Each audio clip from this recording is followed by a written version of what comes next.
Hello everyone and welcome back to my channel. Yep, it's time again for Make Every Month Black History Month. Who should we spotlight this month? Let's head over to our Resplendence worksheet to figure out who we're going to select for this month. There are so many options to choose from here.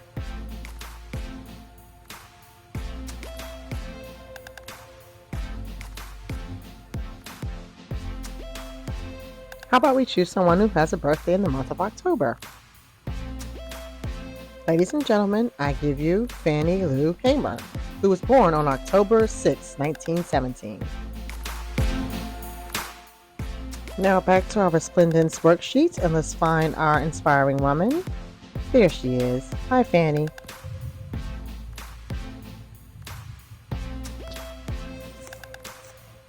As we flip this over and look at the back of our poster, we can find out more information about this resplendent woman.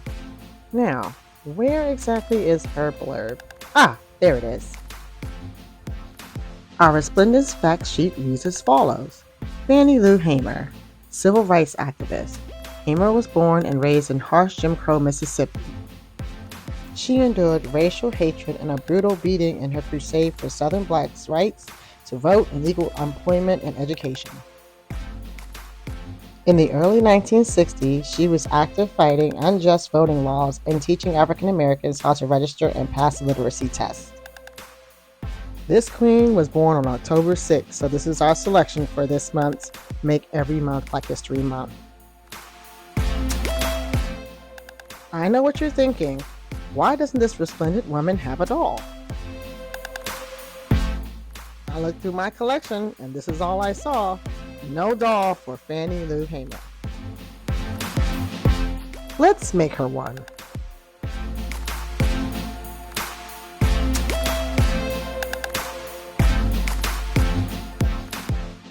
Step 1. Research a resplendent woman. There is quite a lot of information about Miss Fannie Lou Hamer, but the pictures are mostly in black and white, which is odd because at that time in the 1960s, color photos and video were available.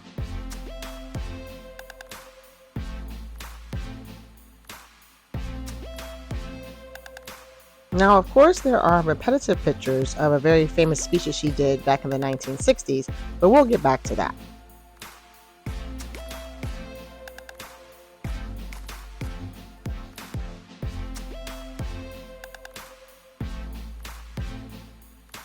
Wait, go back? Let's take a look at this picture right here. I actually like this outfit she's wearing. Maybe we can use this to make her an outfit. Well, hold on. Let's wait a second because it seems like there are quite a few options on here to choose for our inspiration for her outfit.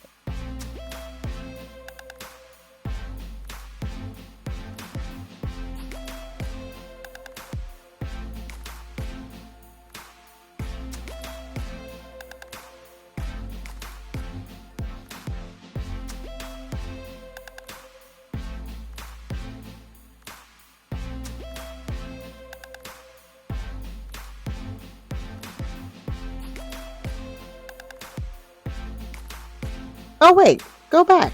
I think that's the picture that was used in our Resplendence worksheet. Yep, that's her. Such a beautiful smile. We have to pick the perfect doll for her.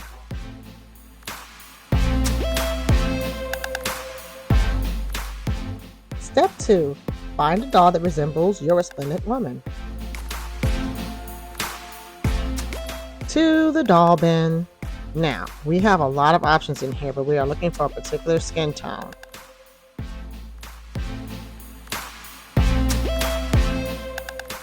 We also need a particular hair texture.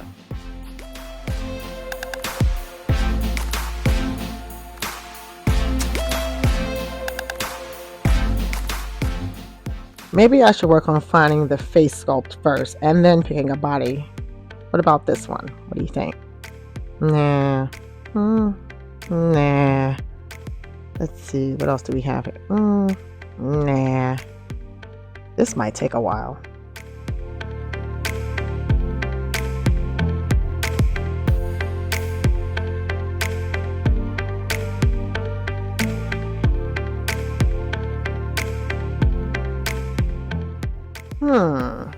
I'm not really feeling the face sculpt, but this body is spot on because, as you can see from her photos, Miss Fannie Lou Hamer was a voluptuous woman.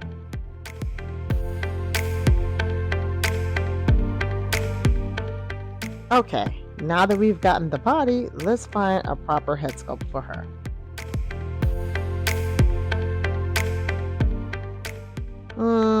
Maybe, I don't know.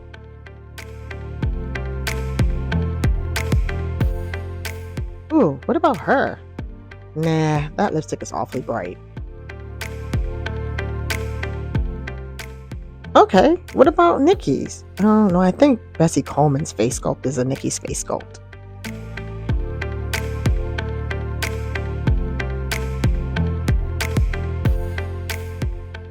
This isn't really working. Let me just lay a few head sculpts out to make a comparison. Okay, what do you think? These are my top 4 picks. Oof. I think I'm gonna go with this one. Got the right hair texture, good skin complexion for this doll to match up with our resplendent woman. Yep, this is my choice. Sorry ladies, better luck next time. Step 3, research your resplendent woman's style of dress. Back to the interwebs we go to see exactly what type of clothing Miss Fannie Lou Hamer preferred to wear when taking photos. This looks nice. Once again, a lot of these photos are in black and white, even though color photos and video were available at the time.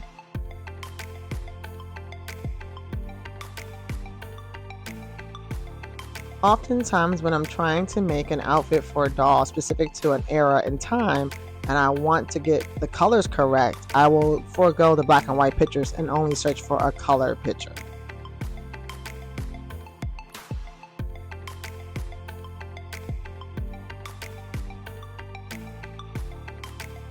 Oftentimes I have to be careful because some of the pictures that I think are color pictures are actually an artist's interpretation of what the person was wearing at the event. So we're going to skip by that one and move along.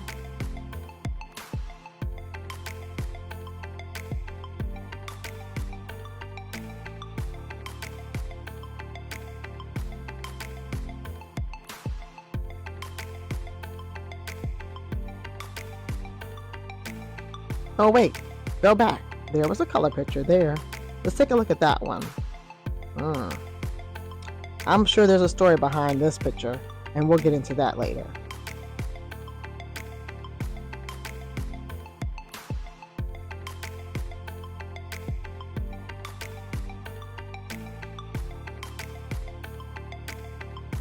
Oh look, there's the photo from our Resplendence worksheet of Fannie Lou Hamer at an event.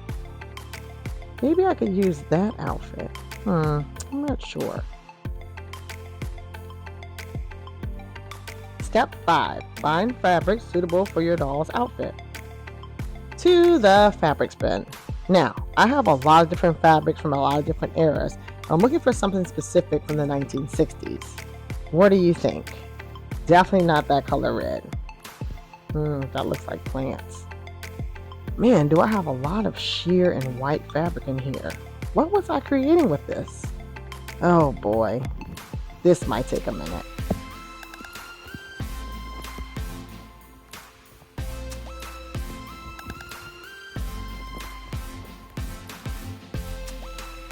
Wait a minute, this looks promising. I'm pretty sure I saw her in a dress that looked just like this. I'm gonna have to make some alterations, but this is gonna work. Thank you! Step 5. Sew an outfit suitable for your doll.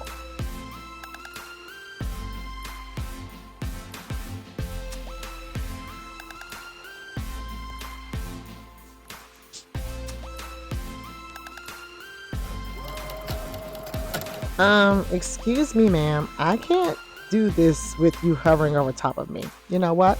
While I sew, let's get into the life and times of Fannie Lou Hamer. I would love to head back over to the National Museum of African American History and Culture, but unfortunately, due to the federal government shutdown, The museum is closed. The official website actually reads, operational status. Due to the government shutdown, we are temporarily closed.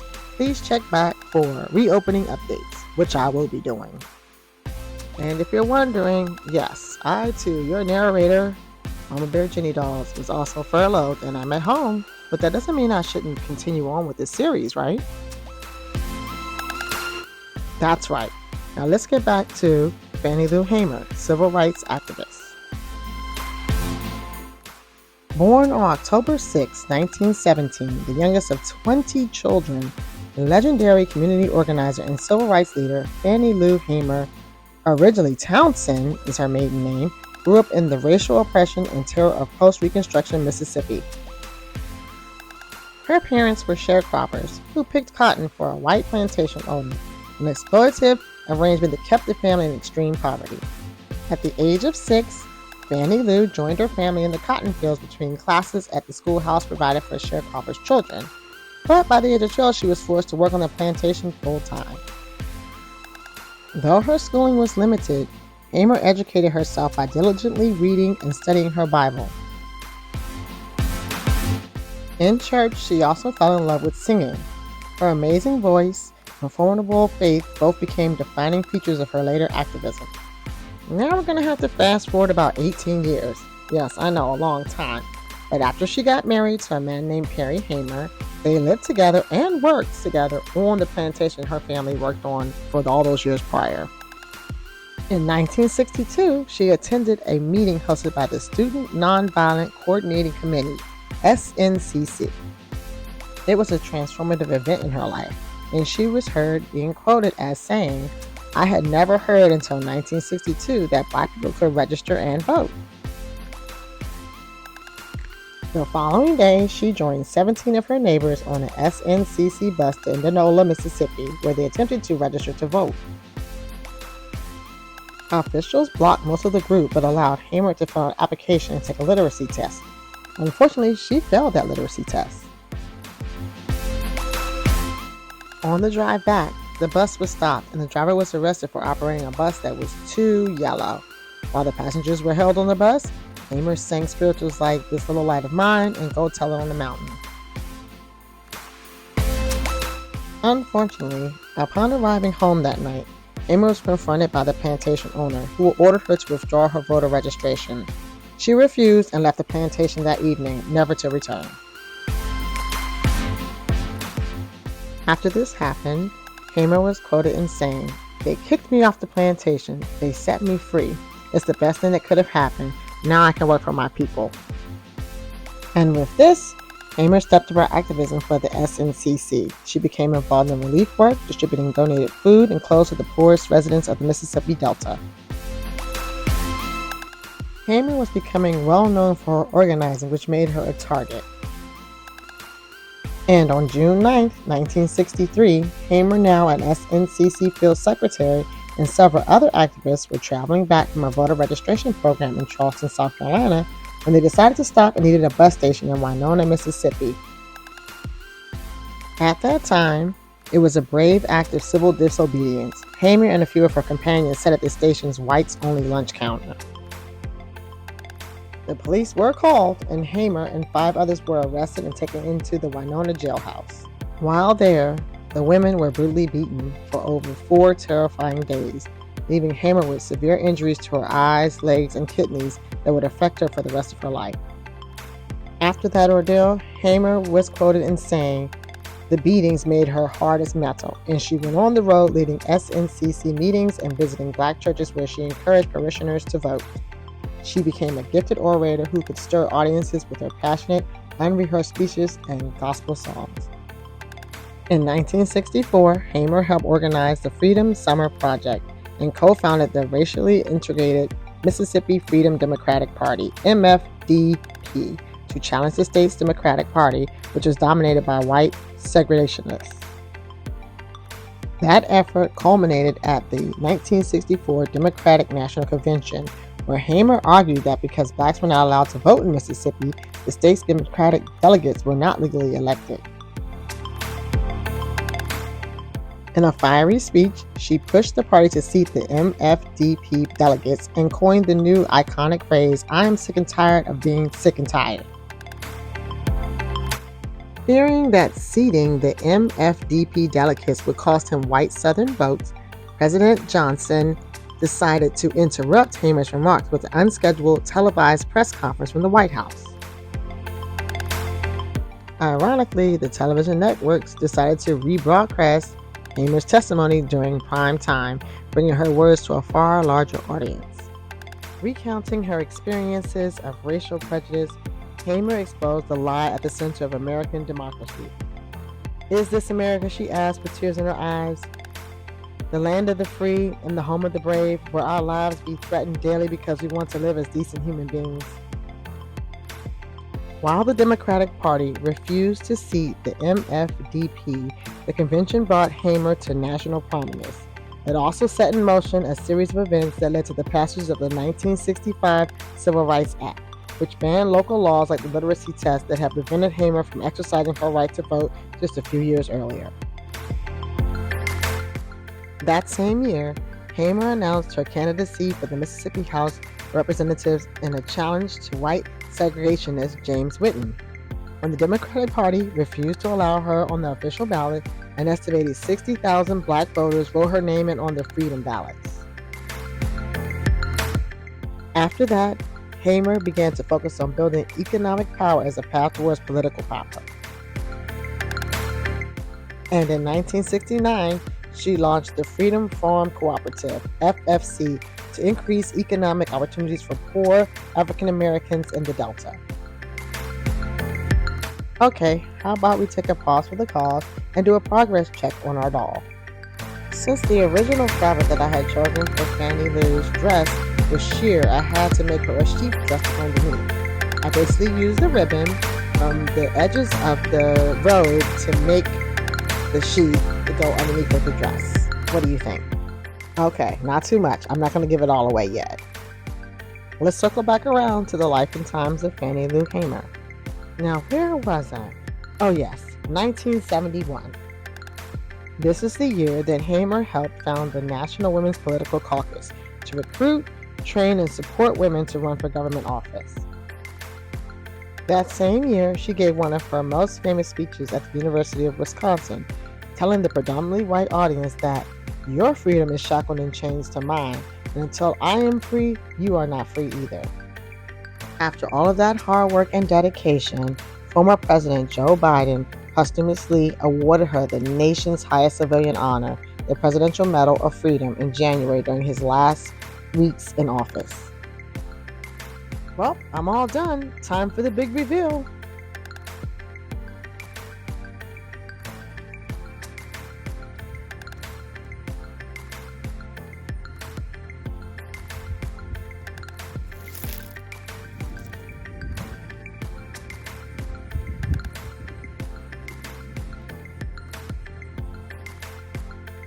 I used the dress she wore at the 1961 Mississippi Democratic Party Convention for my inspiration for this doll's dress.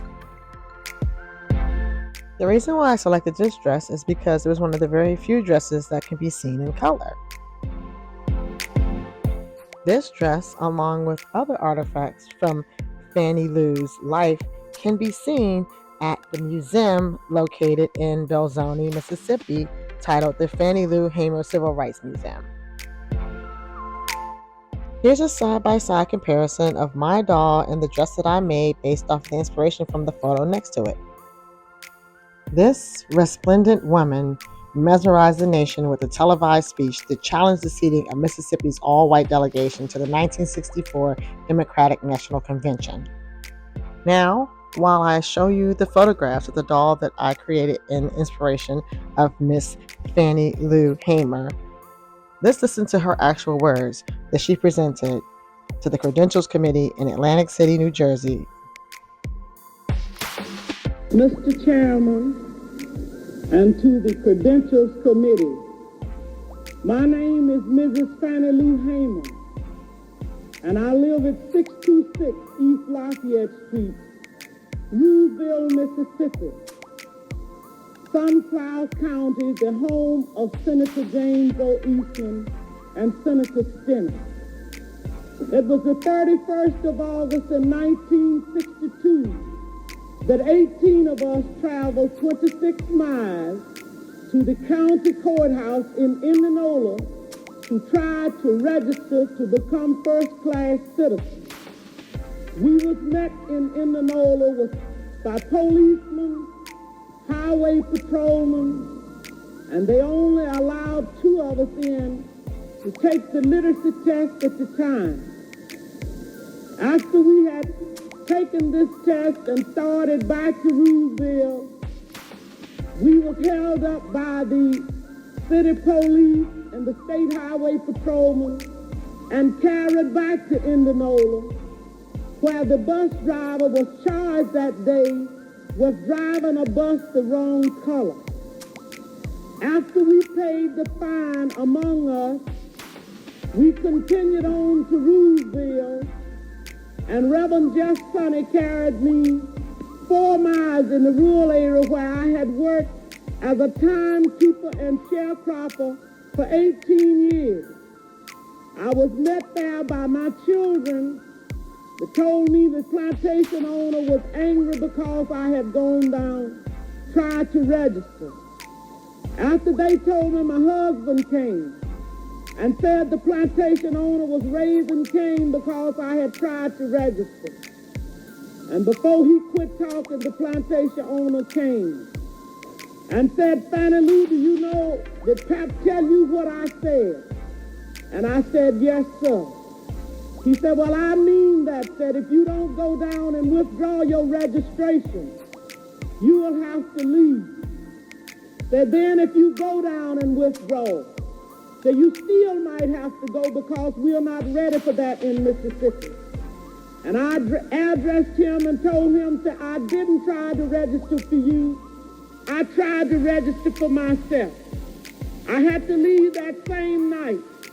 All of this is on account of we want to register to become first-class citizens.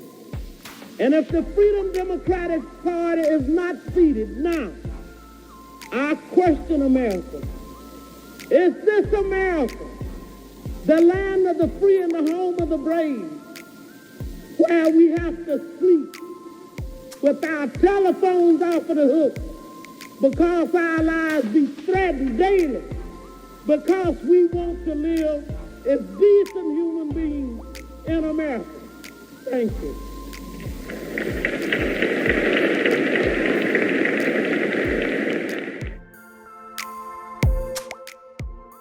If you have enjoyed today's video, please comment, like, share, and subscribe. And we will see you here next time on At Mama Bear Jenny Dolls.